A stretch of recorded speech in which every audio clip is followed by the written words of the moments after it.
Hello, I'd like to share some key things I learned in this course in two different units.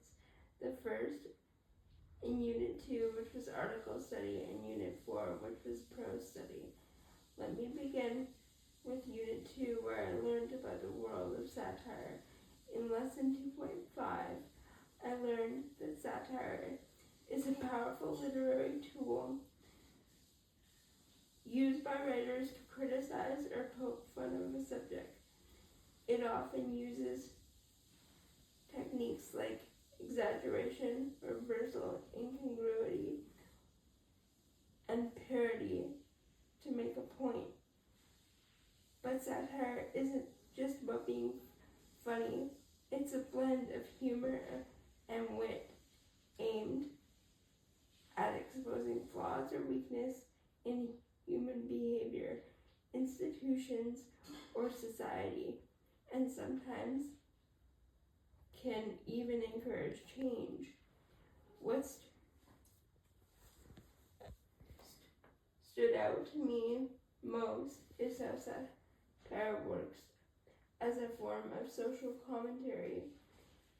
It can make us laugh, and most importantly, it can also make us think more deeply about a topic.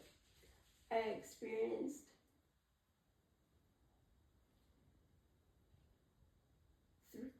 through two separate works of writing that when satire is done well, it makes its criticism clear through sarcasm, irony, or absurd situations, which helps the reader to reflect deeply on real-world issues. After learning about this, I applied this knowledge as I worked on assignments 3 and 4, where I used my critical thinking skills to analyze two very different pieces of writing. One was A Modest Proposal by Jonathan Swift, which is a classic example of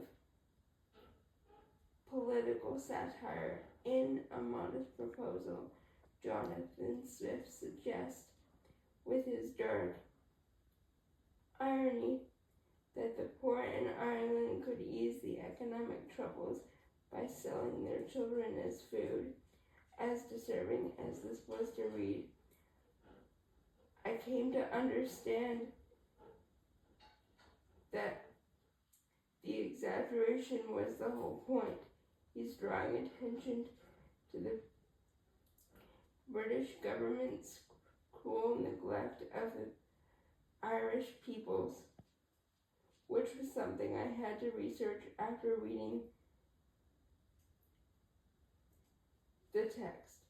The other article was The Optimal Time to Dunk an Oreo According to Science by Lucas Riley.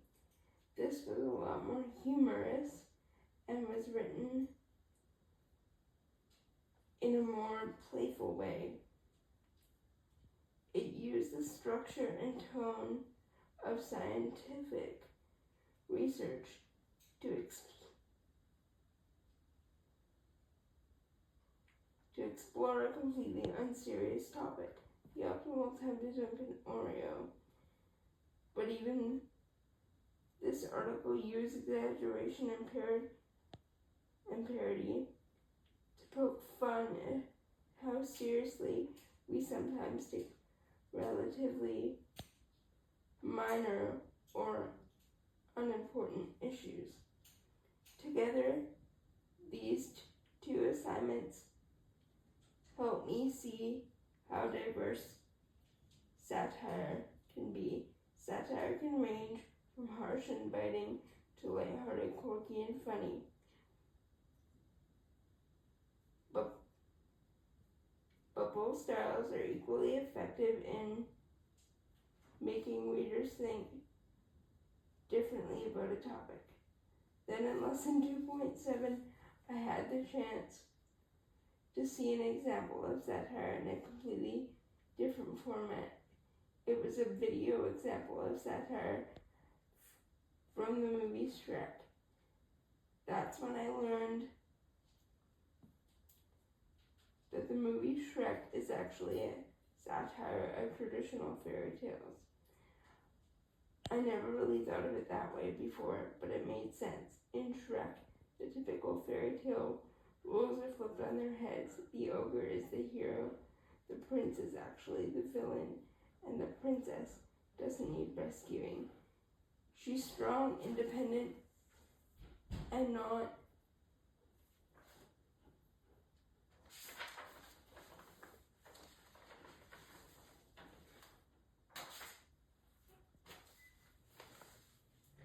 afraid to speak her mind. Furthermore, the princess also transforms into an ogre, which goes against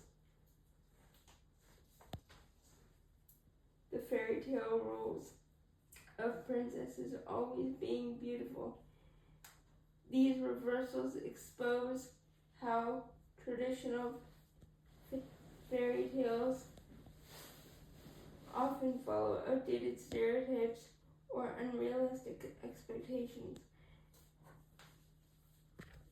Watching the video example of Shrek through this new lens helped me understand that satire isn't just in books or articles, it's also in film, TV, comics, and so much more.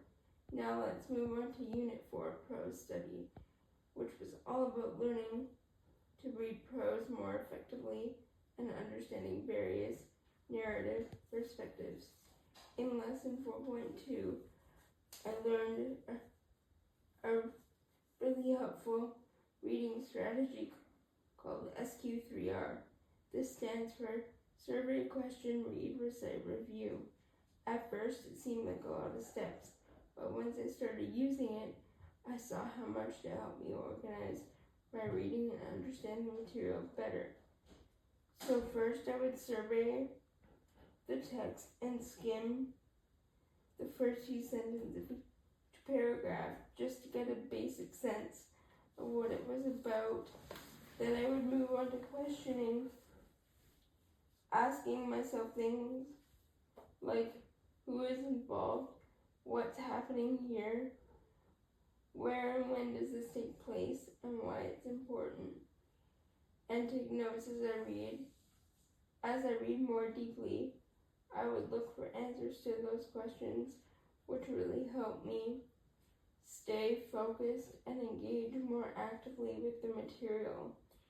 It prevented me from just reading words on a page and actually helped me look for meaning.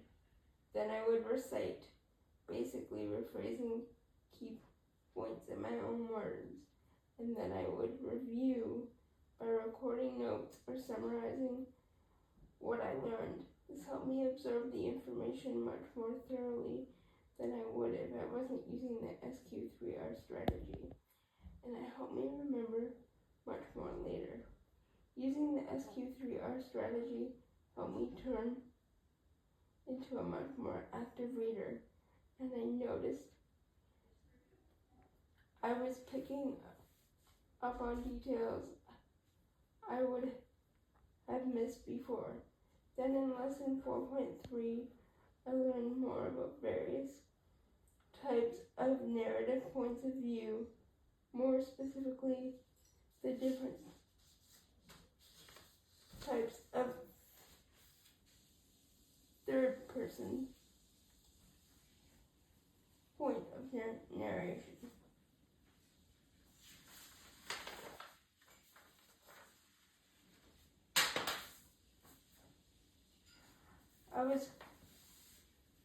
I was already familiar with first person, where the narrator is a character in the story using I, and second person, which talks directly to the reader as you, but I didn't realize how many variations there are to the third person point of view.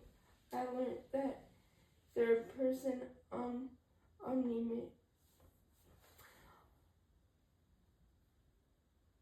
omniscient is where the narrator knows the thoughts and feelings of more than one character. This gives us a broad perspective on the story.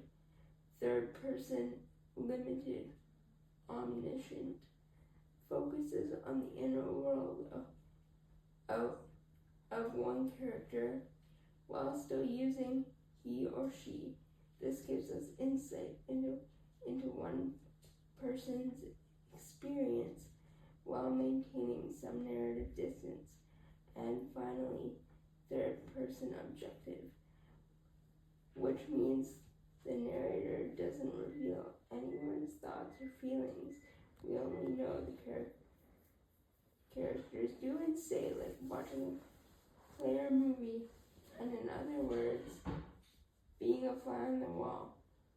Learning these differences gives me a deeper appreciation and understanding of how writers shape our experience of the story just by choosing a specific point of view. It made me more aware of how narration influences everything. What we know, how we feel about characters, and even what we can trust as truth in a story. To wrap up both these units, Unit 2, Article Study, and Unit 4 on Prose, help me grow as a reader and thinker. I learned how to analyze satire and spot techniques in both serious and silly works I'm always serious.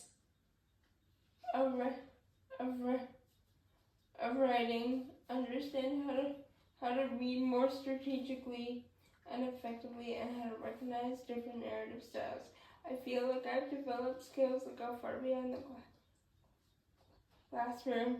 These lessons taught me not just what to read, but how to read with intention, with curiosity, and with a critical eye.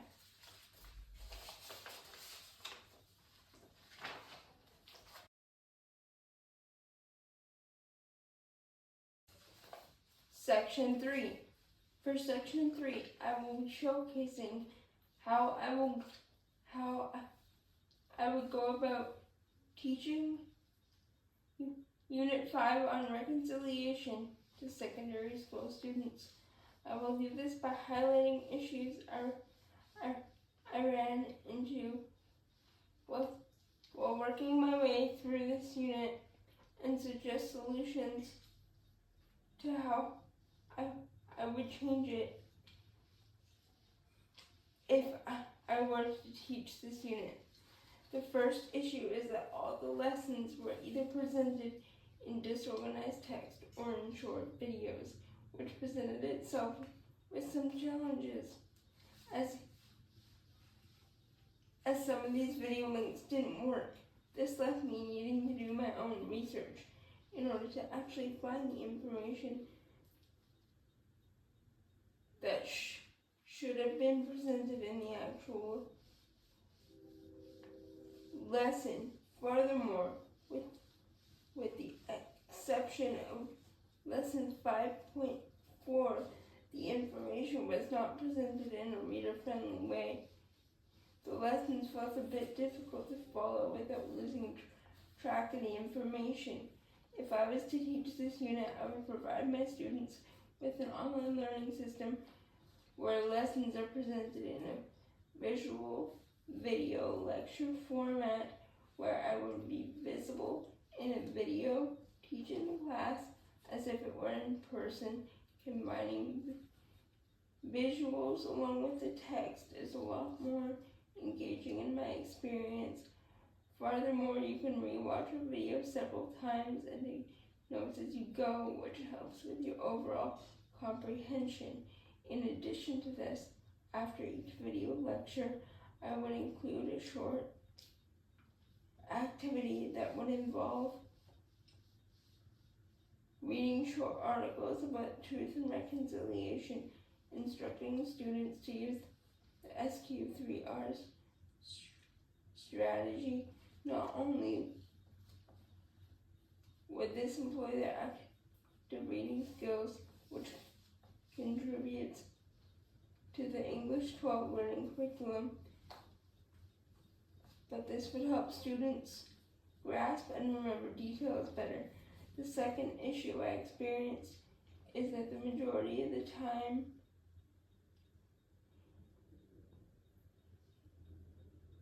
I spent trying to find enough detailed information about residential school survivors, about truth and reconciliation.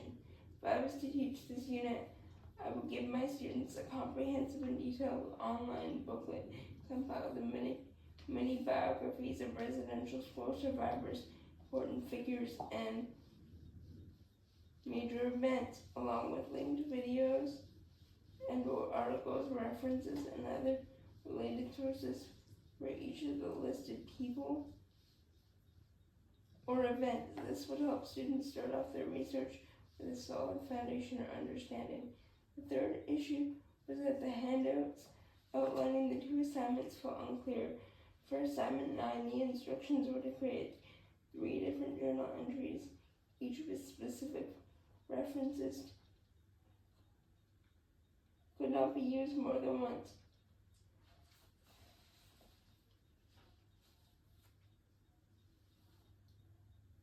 The lessons text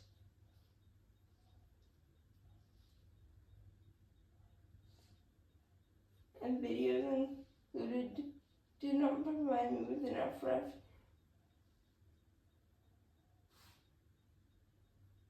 enough references to historical events or people, so that the references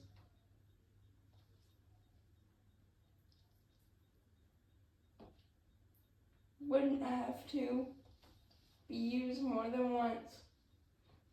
Furthermore, one of the instructions was for the entries to fully create the character for the reader and develop the narrative to inform and compel the audience to the feelings and opinions of the character. But the lessons did not go into enough depth for me to do this without having to do extensive research. Lastly, it was not specified whether to use MLA 8 or MLA 9.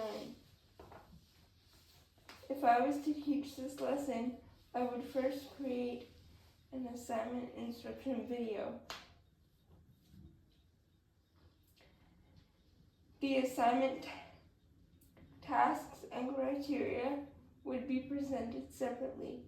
Then in the assignment handout, the instructions and criteria would be separately grouped. For example, the instructions and guidelines about the journal entries, specific references in text citations would be grouped together. Then any info pertaining to writing criteria, for example, point of view narration, MLA format, font size, and works cited list would be grouped together.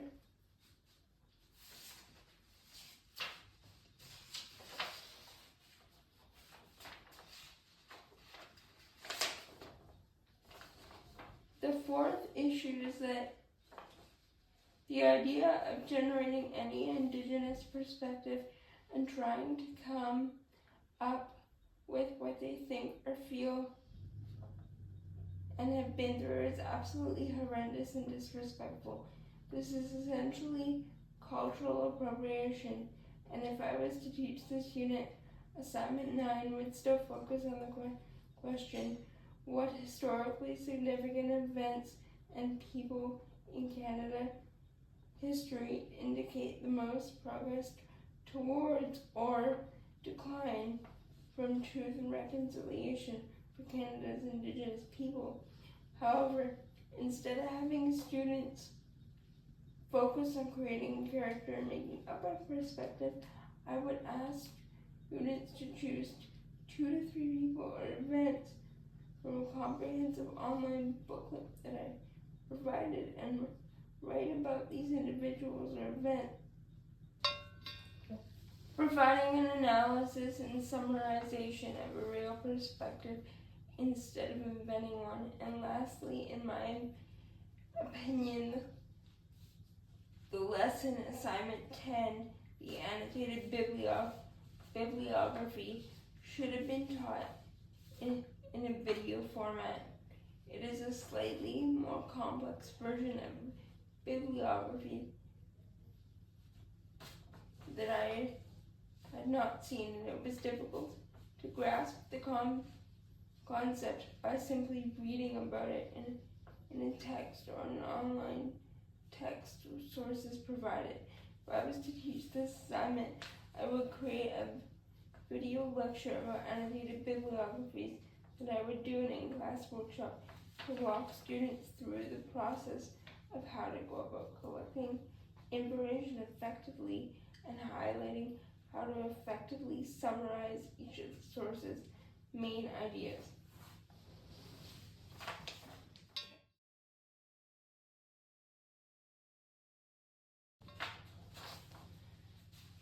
For section 4, I will be showcasing and explaining how I went about completing assignment 6. For assignment 6, I was instructed to write an essay about 3 poems in response to the writing prompt. Discuss the ways in which the 3 poets use descriptive language to show how the natural world reflects the human experience. First, I read out the criteria and instructions so that I can refer back to it while doing the assignment to make sure I didn't forget any details. I printed out the poems, numbered each line so that I could easily find and refer back to it. I then carefully read each poem. I first read April 30th, 2013 by Louise Bernice Half, then Sturgeon by Carrie Akawenzi Dam, and lastly, I Saw a Perfect Tree Today by Lillian Allen. After reading all 3 poems, I looked for a common feature in order to create my thesis statement. After a few trial and errors, I came up with a thesis statement. In all 3 poems, the authors used various literary devices and descriptive techniques to allow nature to reflect different aspects of human qualities or experiences. Afterwards, I did a brainstorm in note form using my thesis statement to guide me and help me find examples and direct quotes I needed from each poem in order to help support it. Starting with April 30th, 2014, I pulled a few examples that I thought reflected my thesis statement the best, namely the use of personification and metaphors with imagery. For example, one of the poems line that I explored was line in 10 that read, "The lake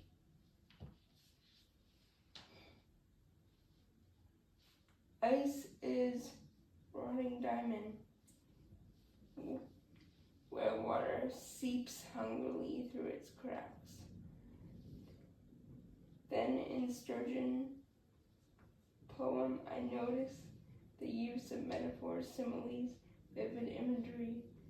The overwhelming metaphor was from line 26 and 27, where she says, "I am a sturgeon and I dangle on hooks."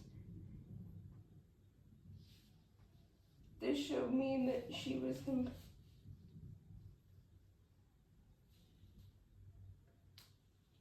Sturgeon's experience of being caught in her own traumatic experience, and she may have possibly been assaulted I came up with this theory because of lines 17 and 18 that reads, I know even when I am awake again, which made me think she was talking about blacking out. Lastly, in Alan's poem, I noted her use of personification and metaphor. For example, in line 4 and 5, Alan writes, I saw poetry today. It was tall, thin, scraggly, and prim. Alan also used quite a bit of personification, and I noted down all the examples.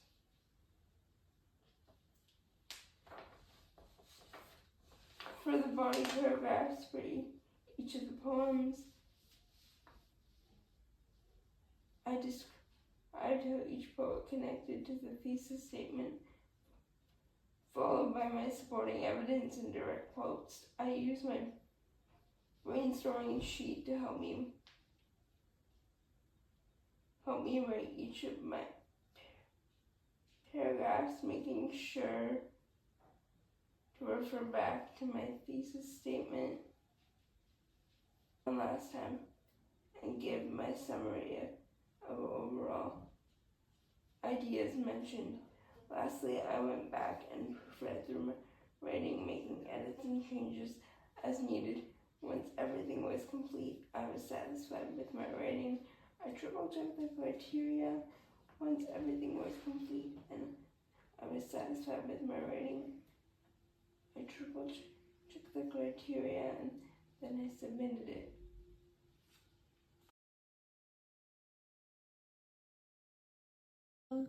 For section 5, I'll be talking about how the online English 12 course reflects the first people's principle of learning that involves patience and time. This principle emphasizes that real understanding doesn't happen instantly. It develops slowly through reflection, experience, and persistence. It also reminds us that learning is a journey and that each learner moves at their own pace. In many ways, the online English 12 course reflects this principle naturally through both its structure and its approach to learning. First, the self-paced course gives students the time, flexibility they need to learn the material. Because of the structure of the course on the online platform, students can revisit instructions, rewatch videos, reread texts, and take breaks when they need to process information. There's not as much pressure to rush through content as it would be in a standard classroom. Learning happens when a student is ready, and this flexibility honors the idea that patience is an essential part of learning. Second, the course encourages being actively challenged. It encourages you to actively think outside of the box, to critically reflect on the material. The assignments do need to be completed within a reasonable amount of time, but there is that flexibility in that way. The online course structure supports deeper understanding and learning. Third, feedback on completed assignments can be very important and useful for any course, including English 12. I've learned that the good writing doesn't always happen in a single draft. It comes from revising, rethinking, and reflecting based on teacher feedback from assignments. The online platform allows students to receive teacher feedback and make improvements, showing that learning is a gradual process and requires patience and support. Fourth, the pacing of the lessons supports patience by allowing students additional time to explore complex skills and themes like writing annotated bibliographies, reading texts on satire, identity, belonging, reconciliation, learning to use plot graphs, learning to incorporate into text citations, and much more. These are not simple skills. They require emotional and intellectual processing to fully grasp. The online format gives students the space to step away, to work through issues and come back when they're ready. A process that aligns closely with the first people's principle. Fifth, even when the structure of the teacher-student relationship is in this online course reflects the idea of learning involving patience and time. In this course, communication happens through messages or feedback rather than face-to-face discussion. This can slow things down, but that's not necessarily negative. It allows for time for thought, for crafting responses, and for building understanding over time rather than immediate reactions. Lastly, when we consider the principle from an Indigenous perspective, it also reminds us that learning is cyclical. It's something we return to again and again. The online English 12 course makes this possible by letting students revisit resources, lessons, and feedback whenever they need. Learning doesn't have an endpoint. It's something that continues to grow and evolve with time and patience. So overall, the online English 12 course reflects the first people's principle of learning, that learning involves patience and time. By giving students control and flexibility over their pace of learning, by providing valuable feedback, by encouraging growth through challenges, consistent effort, and reflection, it recognizes that real learning is not about speed, it's about depth, understanding, and the willingness to take the time to learn well. I took the online English 12 course because I found it easier than a normal classroom. One, for flexibility due to my obvious mobility needs, and for learning style. I did find it challenging with the learning. However, the teacher was willing to work with me, which was decent.